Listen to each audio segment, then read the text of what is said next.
My special guest today is Professor Rana Dajani. Rana, can you introduce yourself? Yes, thank you very much for having me, and assalamu alaikum, peace upon you all. I'd love to introduce myself by saying I play multiple roles in my life, and when people talk about roles, they talk about hats, but I don't wear a hat, I wear a scarf, so I talk about my 5 scarves. First, I'm a mother. I have 4 children. The second scarf I wear is I was a school teacher for 10 years, and now I'm an educator at the university. And to me, the second most important role is being a teacher, because our children, if they're not at home, they're at school. And the teacher's role in shaping the minds and personalities of the children is very important. My third scarf is I'm a scientist. I get a kick and a thrill from trying to understand how molecules interact, how cells communicate. And so I study 2 things. I study genetics of ethnic populations, and I study epigenetics of trauma. My fourth scarf is I'm a social innovator. I started a program called We Love Reading, which is about changing mindsets through reading to nurture changemakers. And my last scarf, usually I don't tell anybody what it is, and I invite them to read my book, which is called 5 Scarves, Doing the Impossible. If we can reverse self-hate, why can't we redefine success? But I'll give you a hint. It's about being an activist and supporting people who are oppressed all over the world.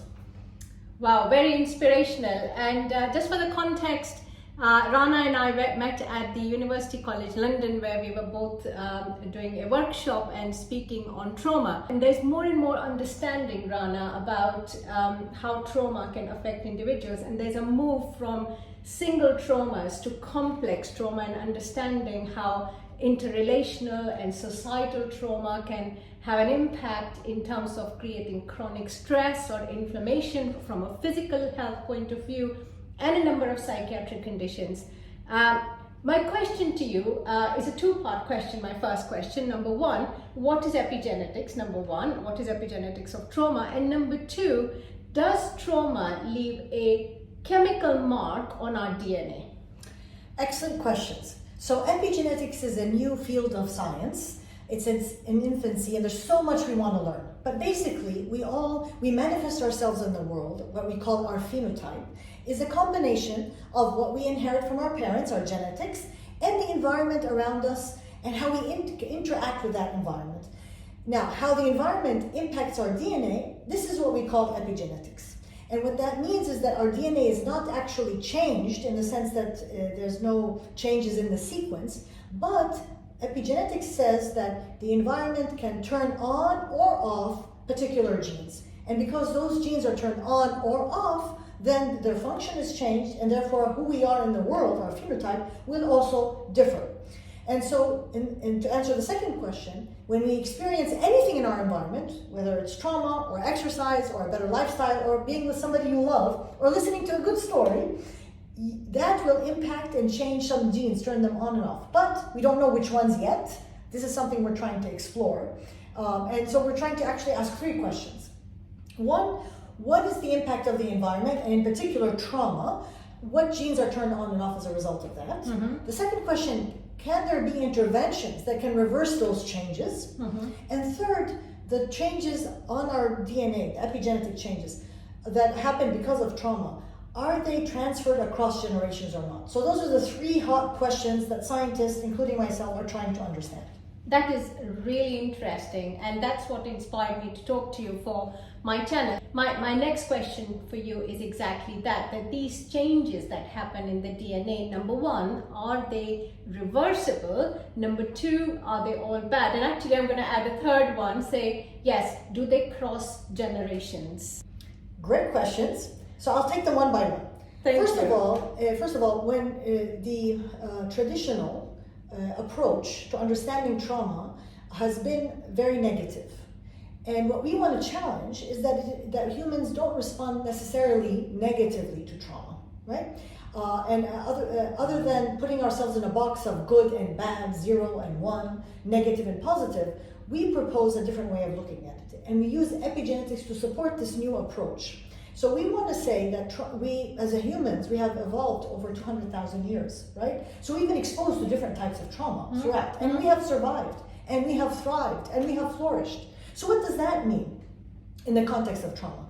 And I like to say that trauma turns on and off genes in a way that allows us to be more flexible, more malleable, and so that we have more flexibility in dealing with the environment around us. So yes, we are exposed to trauma, and people will respond differently because of this differential malleability. And we can call it being comfortable with ambiguity, or being comfortable with uncertainty, and that we are on a spectrum of that. And when we position it that way, we give more agency to people. Rather than being victims of a particular experience or an exposure to trauma, we have agency and dignity to own our trauma, own our response to it, whatever it is, and then move forward as a result of that. And to me, that's very important and fundamental to how we do research, how do we do interventions, and how we move beyond to the future. Now, I draw this from research. So we have been able actually to follow 3 generations of refugees, in particular Syrian refugees, the grandmothers, the daughters, and the granddaughters. And we were able to show, this is research under review at this point, that there are 34 genes that are differentially methylated, meaning having epigenetic patterns that have been transferred across those generations. What do these genes do? We still don't know. What does this mean in terms of biological mechanisms? We still don't know. What does it mean in terms of behavior? We don't know. But sometimes in the realm of not knowing, we have some space to form a new way going forward, which is looking at this in a more dignity agency framework rather than a victimhood vulnerability framework.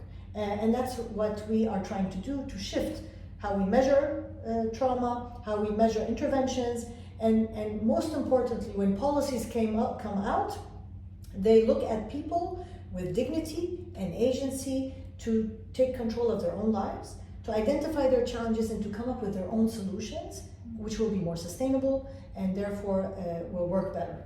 Just to summarize, these genes or DNA sequences turning on and off, it's more a survival instinct. It is to help people cope better.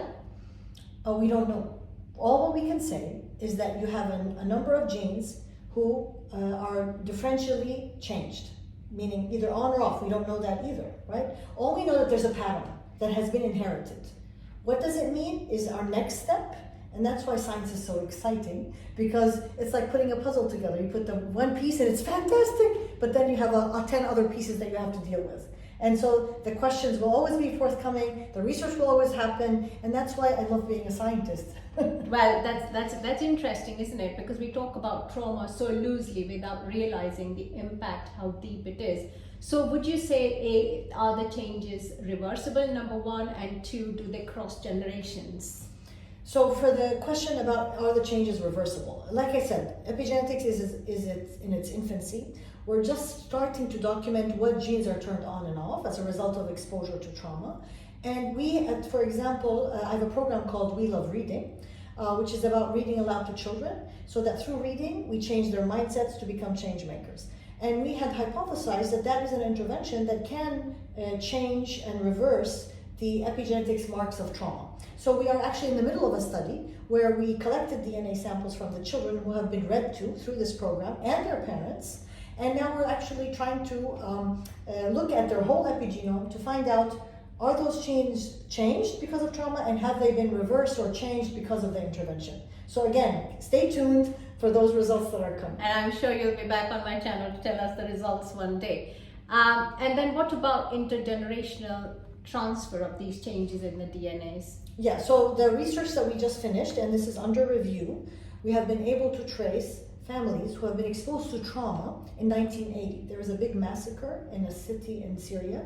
So we found those grandmothers and we took samples from the grandmothers, the daughters, and the granddaughters. And we were able to compare them to controls, and we were able to show 34 genes differentially epigenetically marked. And so this is the first time ever that we have shown proof, genetic proof, of an epigenetic signature of trauma that has been transferred across 3 generations. It has only been shown in mice, and this is the first time it has been done in a controlled kind of experiment in the world. So what do these genes do? We don't know. What biological function they have, we don't know. And these are questions that will be forthcoming that we will try to understand to help add to the puzzle to understand how we as humans interact with the environment and how that interaction results in changes in who we are and how we transfer that across generations. How interesting, and that's such a big leap forward in genetic and the interaction with the environment research, especially for mental health, mental well-being, and the impact of trauma. So that's very interesting. So Rana, finally, what top tips would you give? First of all, raising awareness, trying to understand your body, your mind, your physiology, your DNA, right? So you don't blame yourself or blame others, but you understand what is happening. And that comes through reading, right? Well, the more you read, the more you expose yourself to more knowledge and different perspectives and different points of view, the more you are aware. And then you can reflect upon that and think through what does it mean in your own life. So the second piece of advice is to trust yourself as a human being, that you are creative and you are a change maker. And by virtue of being human, you are a problem solver and a critical thinker. And I think every human being is a critical thinker and problem solver, and that's how we survived as a species. And so to trust your gut feeling, if you see something that you don't like, a problem, a challenge, you think, what can I do to fix it? Don't wait for somebody to fix it. Think about what can you do to fix it. And so trust your gut feeling, trust yourself, and make the change. And it doesn't have to be a big change. It can be very small. Do not belittle any good deed. So start small. And we're not responsible for the consequences. We don't have to do something big and flashy. All what counts is to try. And that's so liberating and so empowering that every one of us can be a change maker, and we can, and we should be, and together we can change the world. So basically, be aware of what's going on in your environment if you feel you're experiencing trauma, and secondly, try and make small changes and engage the community so that you can make an overall change in the community. Is that fair? Yes, and lastly, remember, nobody's DNA is like anyone else, right? Ever lives today or will live in the future. And even if you're identical twins, you're slightly different because of the epigenetic impact of the environment. And so you are special, you are unique, you have something to give to the world. So give to the world, share your story, share who you are, write about yourself, because we owe it to ourselves and to future generations to write who we are. Otherwise, somebody else will write about us, and we don't know what they're going to write. Exactly. That's true. And so my motto is the chaos theory in physics. I'm a scientist, I have to say science. And the chaos theory says when a butterfly flutters its wings, it moves the air a centimeter, and the result is a hurricane beyond time and space. So be the butterflies, be the change you want to see in the world, and together, by communicating and talking and trusting each other, we can make a difference in this world for future generations.